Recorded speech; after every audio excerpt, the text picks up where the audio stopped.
ao curso de licenciatura em Química da Univesp, a disciplina de práticas para o ensino de Química 1. Essa é a aula 2 da semana 1. Na aula anterior, a gente começou discutindo a respeito do que seria a disciplina, o que a gente iria discutir durante esse bimestre. Então, dando continuidade, e demos a ênfase também na questão de que, neste momento, a gente vai privilegiar um pouco um desses recursos que influenciam diretamente a prática, que são as atividades experimentais. Então, a gente já começou discutindo um pouco que esse tipo de atividade é um recurso que o professor pode utilizar para tentar dinamizar, diversificar a aula e, de certa forma, diminuir um pouco essa questão de excesso de conteúdos e da forma como isso é trabalhado. Mas também uma maneira de não sobrecarregar apenas ou quase que exclusivamente dando uma importância demasiada para a questão dos conteúdos conceituais, mas inserir também os procedimentais e os atitudinais. A gente estava discutindo que não é necessário uma infraestrutura muito sofisticada para desenvolver esse tipo de atividade. Na verdade, a gente não precisa de um ambiente de laboratório, a não ser em função de alguma especificidade, né, que precisa ser desenvolvida dentro desse espaço. Mas a gente pode utilizar experimentos muito simples em situações dentro da sala de aula ou fora da sala de aula no ambiente escolar para promover e para possibilitar essas vivências diferentes para os alunos. Vamos dar uma olhadinha o que diz a legislação, né, vigente hoje no país, que está relacionado com as diretrizes curriculares para a Química. Na própria legislação, ela de certa forma já antecipa essa justificativa que muita gente usa em não realizar atividades práticas em função de não ter à disposição infraestrutura laboratorial, um laboratório propriamente dito, na escola, né? E uma outra questão é quem que dá a manutenção e organiza todo esse material. Veja, as próprias diretrizes curriculares, né, que estão vigentes, elas vão dizer que, diferentemente do que muitos possam pensar, a própria lei chama atenção. Olha lá, não é preciso haver laboratório sofisticado, nem uma ênfase, né, exagerada no manuseio. Como eu falei, por ser uma ciência experimental, então ele precisa manipular a vidraria, mexer em equipamento, quase que restringindo isso ou caracterizando como se isso fosse toda a ênfase procedimental nesse tipo de atividade.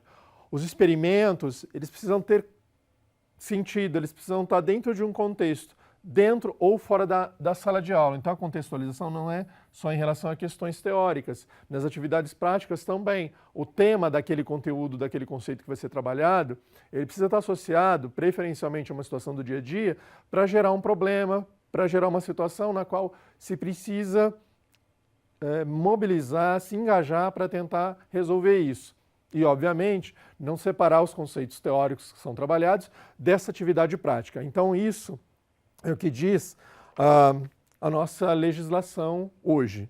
Bom, a gente já tem, então, alguma justificativa que é do porquê não fazer, porque não tem infraestrutura. Mas também a gente já tem justificativa e amparo legal do que é para a gente fazer, também dando suporte para que a gente possa dar continuidade para essas atividades.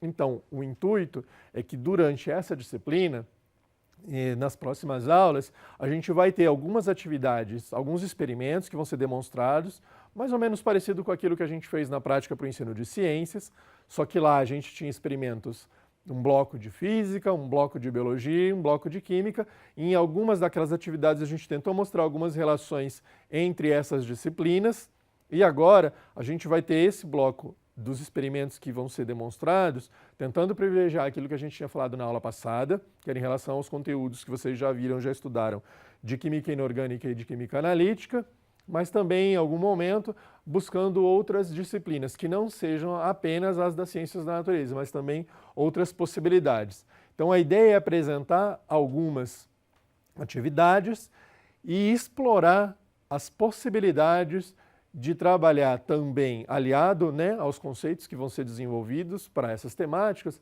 mas também trabalhar as questões procedimentais e atitudinais. A ideia não é apresentar para vocês um experimento com um roteiro para que vocês apliquem na sala de aula. Os contextos são muito distintos, vocês estão esparramados em polos, né, pelo estado todo. Então pode ser que na sua região aquilo que mais sensibiliza as pessoas não seja o que acontece na outra região. Então a ideia aqui de trazer algumas práticas, de novo, é um modelo não no sentido de aprisionar e de restringir, mas de ter uma referência para que vocês possam adaptar, possam expandir, possam adequar e contextualizar para as situações do dia a dia.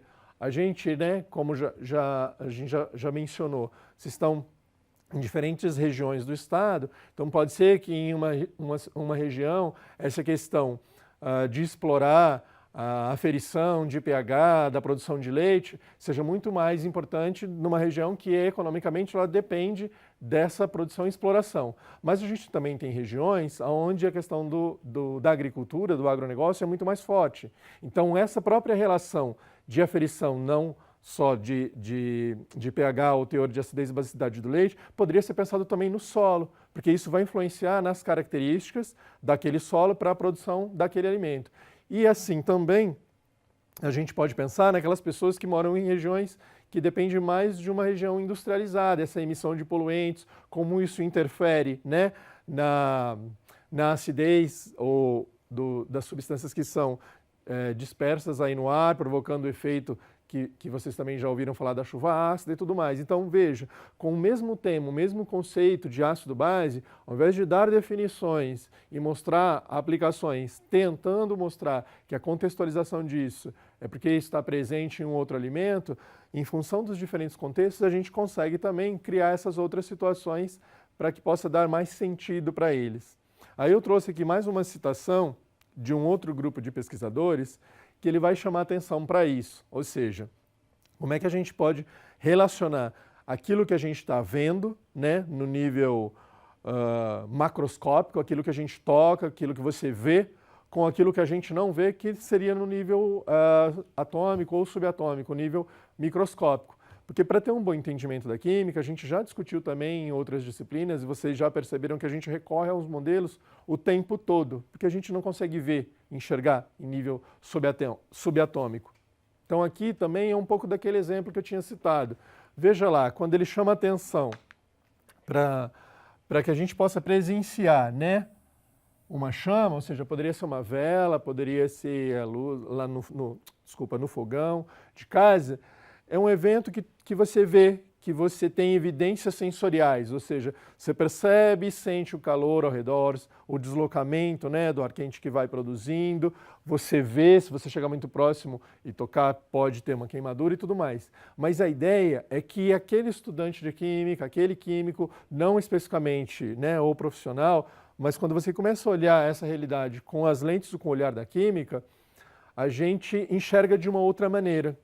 Ao invés de enxergar só a chama ali sendo consumida, a gente vai começar a enxergar o quê?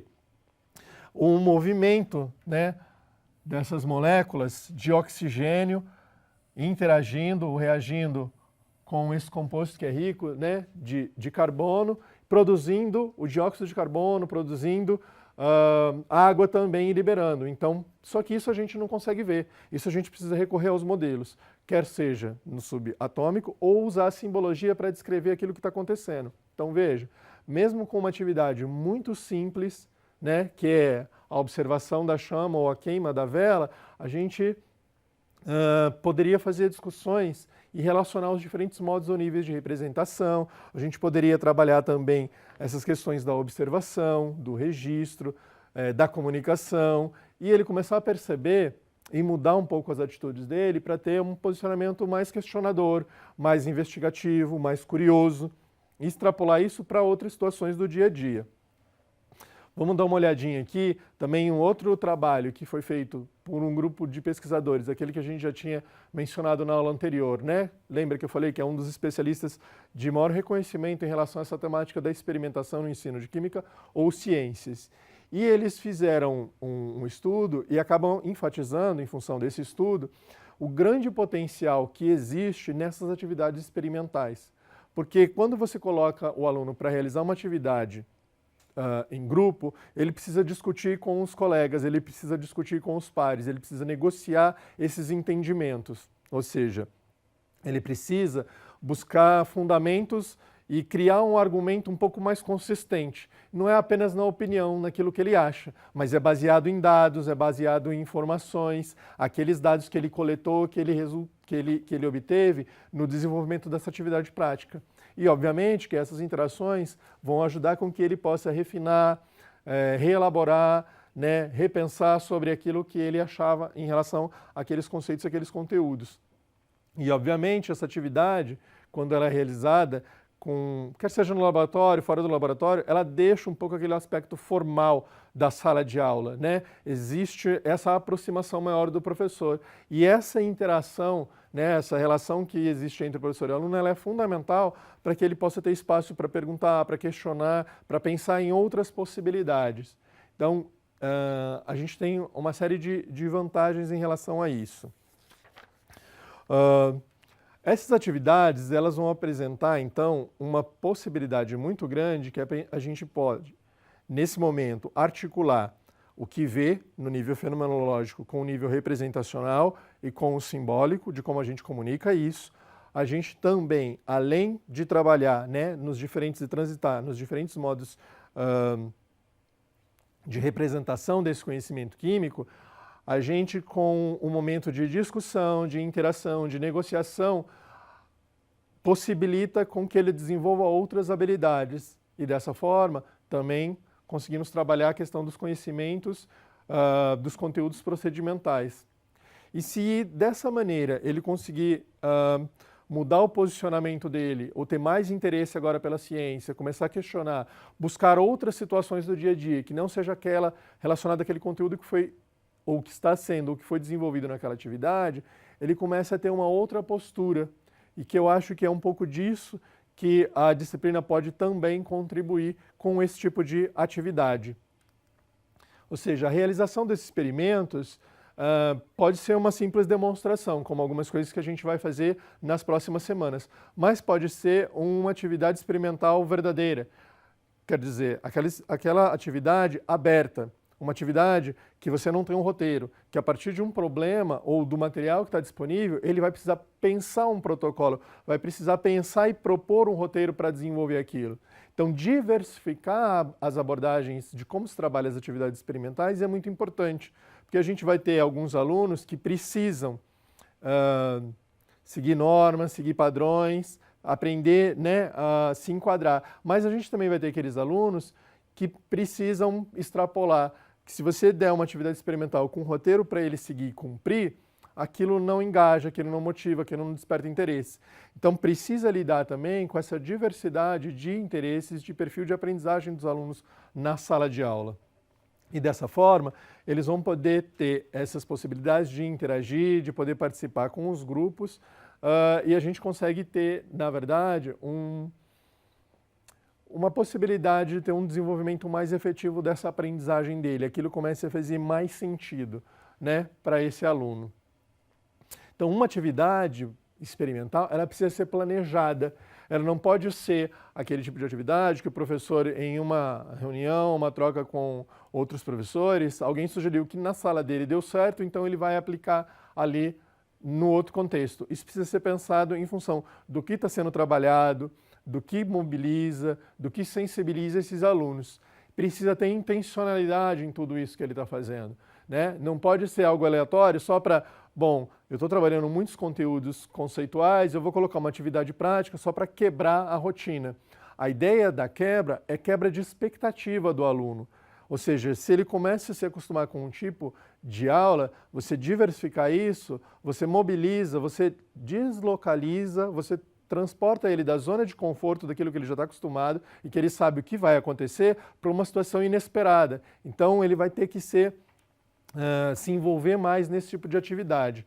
E, obviamente, ao invés de dar uma atividade para que ele comprove aqueles conceitos, aqueles conteúdos que foram trabalhados na teoria, você consegue desenvolver essas outras habilidades, né?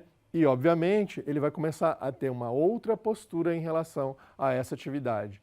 E aí, dessa maneira, a gente pode pensar que o experimento em si não é a única ou a parte mais importante da atividade. Existe todo um preparo, já que isso é planejado e isso é intencional, mas também durante a atividade e no pós-atividade.